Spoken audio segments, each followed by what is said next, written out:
Hi, everybody. Welcome to another episode of The Morale Booster with John Ughulu.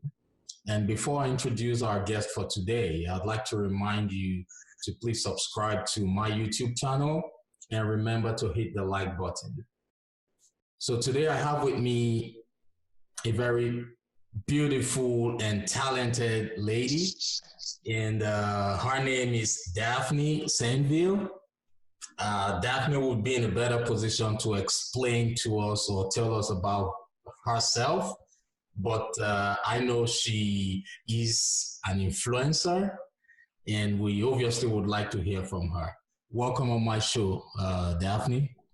Awesome. Thank you for having me. Where do you want me to start? Well, first of all, tell us what you do.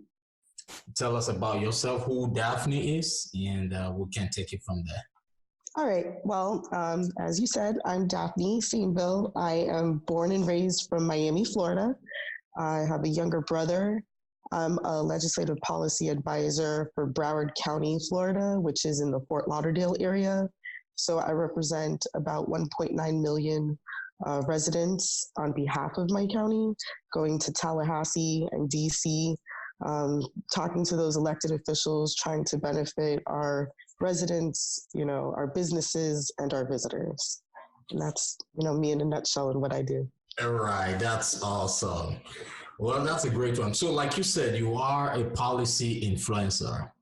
Is that so? Yes. Basically, what does that entail? What's the job description for that one? So the simplest way to say it is that I'm a lobbyist on the public sector. Okay. So I try to influence our elected officials to pass policies that benefit the community. Okay. And I also try to give recommendations to our local officials here in the county to, go up to Tallahassee and go to DC and advocate on behalf of their constituents in their districts. So I just basically sell our policy to elected officials on the federal level, the state level, and the local level. That's awesome. It's good to know that. And nobody would have thought that, a beautiful girl like you is, into such. So being an influencer is really a nice thing, So how far, what have you got going on right now regarding policies? So I just came back from Tallahassee yesterday. I spent a week up there. It was in Florida. Our legislative session is 60 days, and we have 6 weeks before the 60 days starts to start advocating our policies. Right now, the biggest thing in South Florida is affordable housing. Okay. There's a lack of affordable housing in the South Florida area. So we're trying to push the legislature to not raid the trust fund that the state has and give us what's due to us on local government so we can incentivize developers to build more units that are affordable to the average person. So it doesn't matter how much you're making, luxury condos are going up left and right, but we can't afford $2,000 in rent with the salaries that we're making. So that's one of the biggest things. The other big thing is healthcare, and then of course transportation. There's so many cars on the road that people can't get anywhere without hitting traffic, and we all hate to sit in traffic. Yeah. The 20-minute commute is now an hour. So we're trying to do things to improve infrastructure and get more people to take public transportation rather than to get in their cars. Oh, okay. That's awesome. Right. I do visit Florida, all the time. And I know the traffic is really an issue there. It's a big problem. It's terrible. Yeah, it is. It's terrible. Yeah. But those are our three main issues, that we're looking at. Okay. That's great. More power to your elbow. Yes. Thank you. Okay, so far, like how many policies have you been able to influence? I've been doing this for 4 years.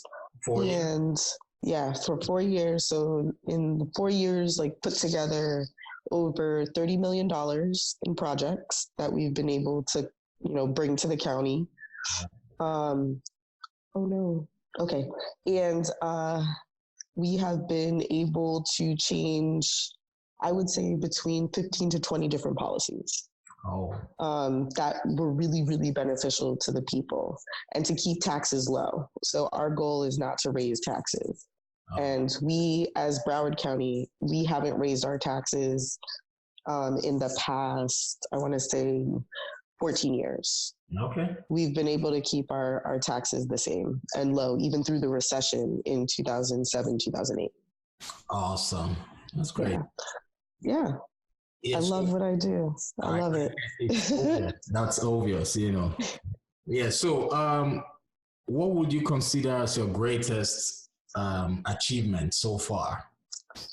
I would say greatest achievement. There's so many. Yeah. The best one was 2 years ago. Mm-hmm. Criminal justice reform is something that I believe in. Right. It's one of my assigned issue areas because I'm so passionate about it. Right. So the Florida legislature was changing civil citation for juveniles. So civil citation means that an officer sees a juvenile, let's say smoking marijuana. Right. Instead of issuing them a ticket or arresting them, actually, instead of arresting them and starting them and putting them in the process, they issue them a citation. They issue them a ticket and they say, you need to go through a program. You complete the program, you have no record as a minor, as a juvenile.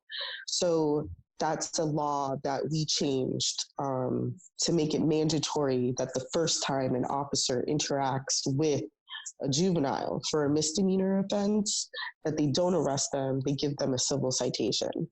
So we've not only seen our local government costs get cut down, but we've also seen juveniles not commit those crimes, not commit those misdemeanors. Or if they have committed those misdemeanors, they don't reoffend. So they're not part of the system. Because we've learned that if we put these people in the system, they're going to reoffend because they've been hardened. Jail is not pretty for a 14-year-old or a 16-year-old. Prison is not pretty for a 16-year-old.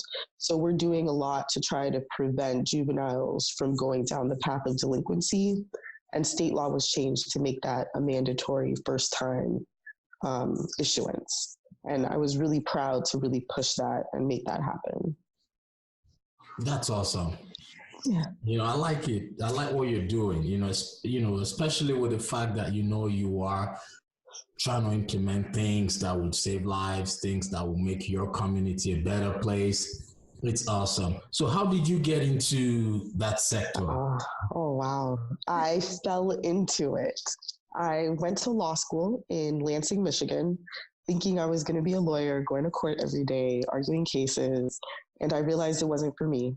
It wasn't something I wanted to do every day. So I have to do an internship in order to graduate. So I interned with the state representative, and I learned the other side of things, the policy side of things. And I've always loved politics. Right. So once I started working for him, I realized that this is what I want to do.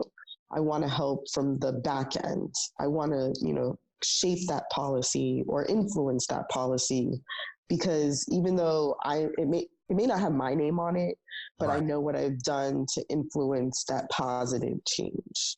And sometimes it's not positive, sometimes it's negative, but you have to give and you have to take, you have to compromise, and sometimes you have to lose to win. So I've learned that. So I fell into it during law school, came back home to Florida, and then I started working for the county, local government, and now I lobby for them. Wow, that's good. Yeah. So apparently that guy happens to be your mentor in this area. Yep. Yeah, he's no longer a state representative, but we still talk every once in a while, and his chief of staff is one of my mentors. So whenever I get stuck with something, I always give her a call. And I don't know what to do. What do I do?